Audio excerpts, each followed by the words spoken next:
to come on stage.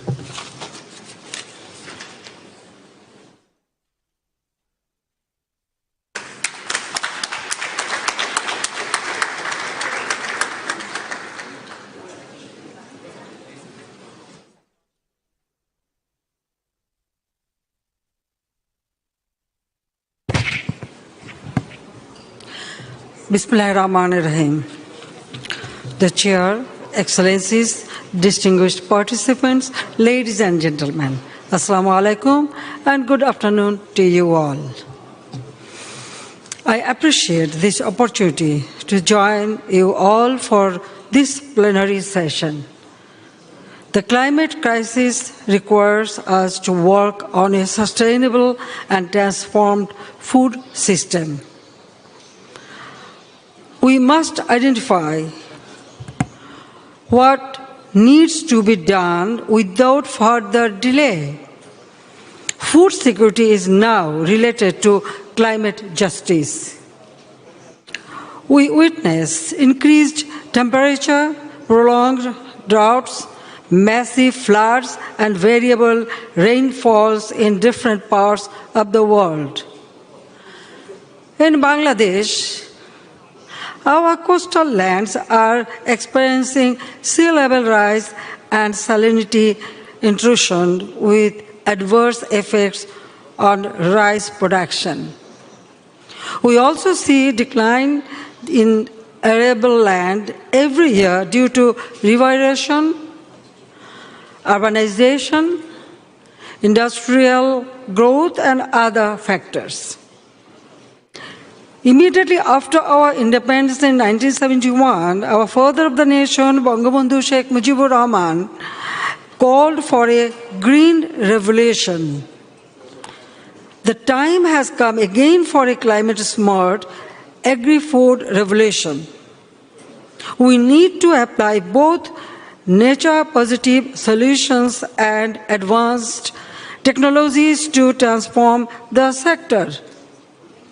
With our hard-earned gains and in agriculture and food production, Bangladesh is uniquely placed to lead the global agenda on this.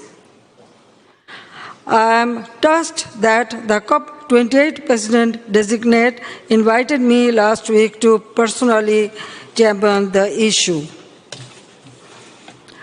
Distinguished delegates, ladies and gentlemen, in Bangladesh, our agricultural scientists and extension officials are working together with our farmers to develop climate-resilient agri-food solutions.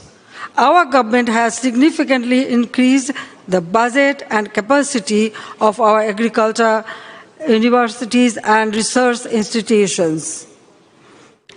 A total of 690 improved and high-yielding crop varieties have been developed or introduced in the last 14 years. Among the stress-tolerant rice varieties, there are 14 resistant to salinity, 6 to water submergence, 10 to drought, 4 to cold weather, and 7 of prime quality. Our scientists are working on rice varieties resistant to prolonged waterlogging and drought. For improving nutrition, we have introduced 8 zinc-rich rice varieties, along with antioxidant, diabetic, and provitamin varieties.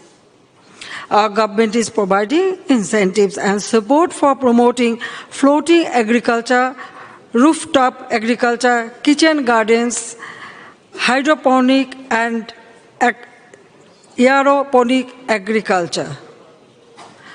The traditional floating vegetable production method from the southern part of Bangladesh is now considered one of the best examples of locally led climate adaptation. Ladies and gentlemen, we are maximizing the use of digital technology to support our farmers. Our government has set up around 500 agricultural information and communication centers across the country. Farmers can seek relevant information by calling at a designated phone number. Dedicated websites and community radio are also available to provide agricultural information. Arrangements have been made for online fertilizer recommendations, irrigation services, pesticide prescriptions, crop zoning advisory, rice knowledge bank, and other services. Alongside government apps, services provided by agrotech startups are also gaining popularity at the grassroots younger generations. Around 642 new technologies have been developed and introduced by our experts in the last 14 years. These have helped increase the efficiency of energy, water, fertilizer, seeds, and pesticide use. We stand ready to share our expertise with climate-stressed settings in sub-Saharan Africa and elsewhere.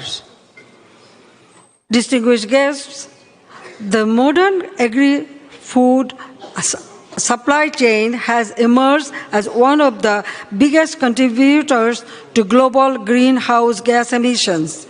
We should invest in making food production, processing, consumption, and disposal climate neutral. We need sufficient political will and international public opinion for the purpose. Bangladesh has recently joined the Global Methane Pledge. We hope to see the main sponsors of the initiative come up with the financial and technical assistance that they committed.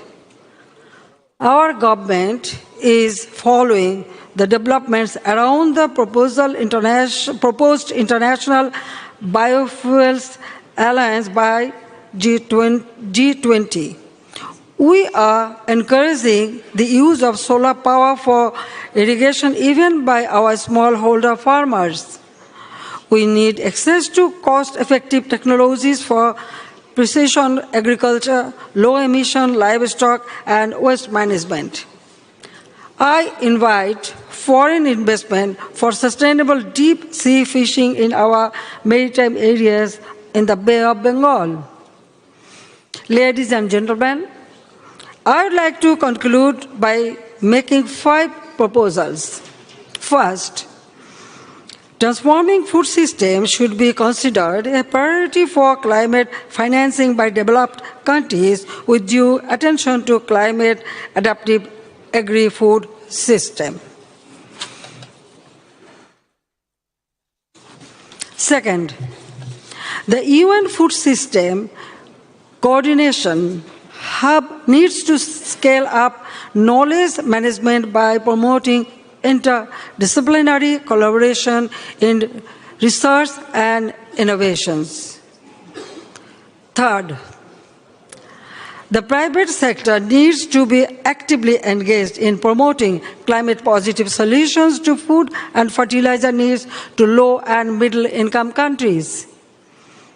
Fourth, international partnership needs to be strengthened for using effective agri-food technologies in climate hotspots like deltas and coastal zones.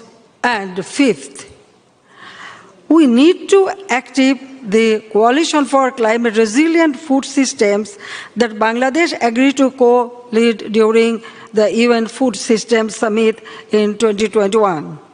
I thank you all. Thank you.